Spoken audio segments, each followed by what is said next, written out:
সমস্যার বেড়াজালে বন্দি বরগুনার চরাঞ্চলের শুটকি শ্রমিকদের জীবন। নেই সুপেয় পানি, নেই স্যানিটেশন, শ্রমিকরা আক্রান্ত হন বিভিন্ন রোগে, চিকিৎসা সেবা থেকেও বঞ্চিত তারা। দিক নির্দেশক বাতি না থাকায় দিকভ্রান্ত হতে হয় সাগরে। নিরাপত্তাহীনতা তাদের নিত্যসঙ্গী। তবে শুটকি কারিগরদের সমস্যা সমাধানের আশ্বাস দিয়েছে মৎস্য বিভাগ। চরাঞ্চলের শুটকি শ্রমিকদের আদ্যপান্ত নিয়ে সুমন শিকদারের ধারাবাহিক প্রতিবেদনের আজ শেষ পর্ব, জানিয়েছেন তানজিনা অন্ত। স্বপ্ন আর বিষাদ দুটি শব্দই জড়িয়ে আছে বরগুনার শুটকি শ্রমিকদের জীবনে। জীবন যুদ্ধে প্রতিনিয়ত হোঁচট খেলেও ঘুরে দাঁড়ানোর স্বপ্নই তাদের বেঁচে থাকার একমাত্র অনুষঙ্গ। বরগুনার বিভিন্ন চরে প্রতি বছর শীতে শুটকি উৎপাদন ও বিপণন ঘিরে ৫,০০০-এর বেশি মানুষ কাজ করে। সুপেয় পানির জন্য তাদের ছুটতে হয় মাইলের পর মাইল। ভঙ্গুর যোগাযোগ ব্যবস্থায় চিকিৎসাও অনেকটাই নাগালের বাইরে।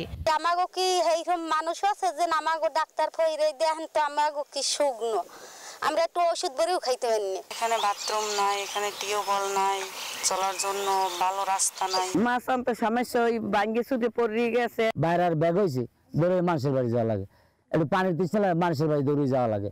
আবার নির্দেশক বাতি না থাকায় মাছ আহরণে যাওয়া জেলেরাও পড়েন ভোগান্তিতে। স্বাস্থ্যকর অল টাইম হানিকম, সব সময় অল টাইম হেলদি লাইফ। ঘন কুয়াশায় দিক ভ্রান্ত হয়ে সাগরেই ঘুরপাক খেতে হয় তাদের। মাছ দুটো অনেক নষ্ট হয়ে যায়, কেননা সময় মতো উঠতে পারতেছি না। সাগর দেয় আসার পথে কিছু দেওয়া যায় না, সব কুয়াশা। ওই জায়গায় সিঙ্গেল বাতি থাকতে আমরা ঢুকতে পারতাম। পিনিক বেঁধে হইলে আমার খুব ভালো হয় যে খালে যেন খালটা চিনেইতে, যে এখান দিয়ে আমরা ঢুকতে পারবো খালে খানে।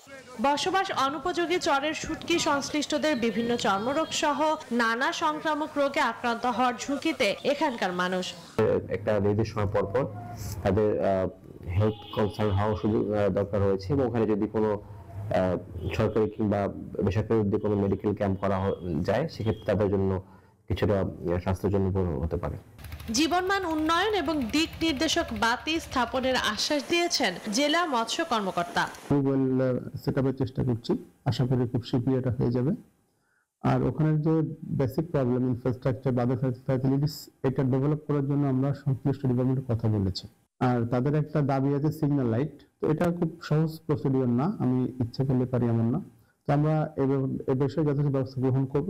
দুর্গম চরে প্রতিকূলতার মধ্যে টিকে থাকার লড়াইটা একটু সহজ করতে দৃশ্যমান ব্যবস্থা নেয়ার দাবি উপকূলবাসীর। Desk report, news 24।